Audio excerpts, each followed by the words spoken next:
वंदे पुरुषोत्तमम, निर्भर करो निर्भय होगे।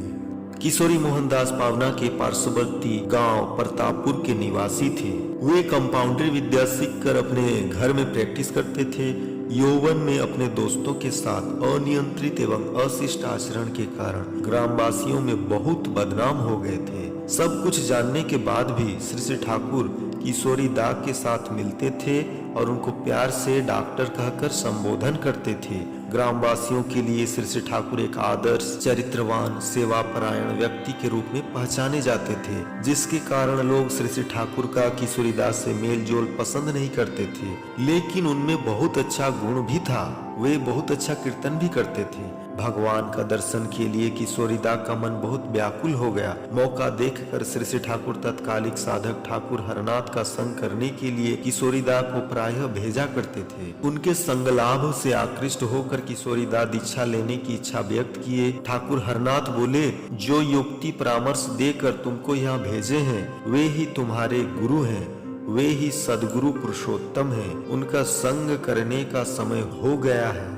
तुम मन प्राण से उनका ही अनुसरण करो, तुम्हारा परम मंगल होगा। मैं भी तो उनमें ही हूँ। ठाकुर हरनाथ की बात किशोरी दा को पसंद नहीं आई।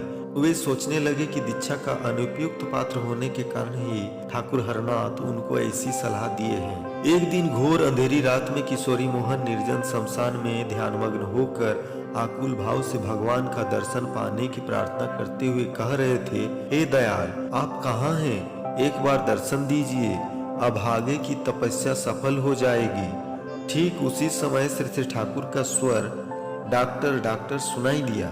निर्जन शमशान में भूत प्रेत के अलावे और कुछ भी नहीं है। यह सोचकर किशोरी दा उच्च स्वर में राम नाम का जाप करने लगे, लेकिन पुनः श्री ठाकुर का स्वर सुनाई दिया।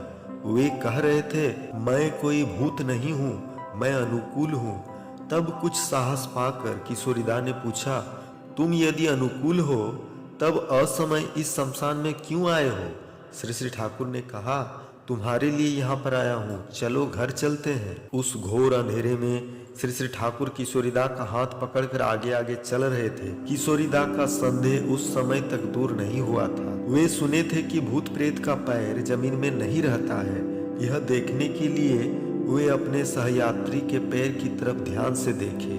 यह विचार उनके मन में आते ही श्री ठाकुर ने कहा, डॉक्टर, पैर ठीक से जमीन पर है, तुम निर्भय होकर चलो। किशोरी दा अवाक होकर सोचने लगे। इस तरह से किशोरी दा ने श्री ठाकुर की कई बार परीक्षा लेने के बाद दीक्षा ग्रहण किया था। भक्त वलय से पृष्ठ संख्या 2। जय गुरु।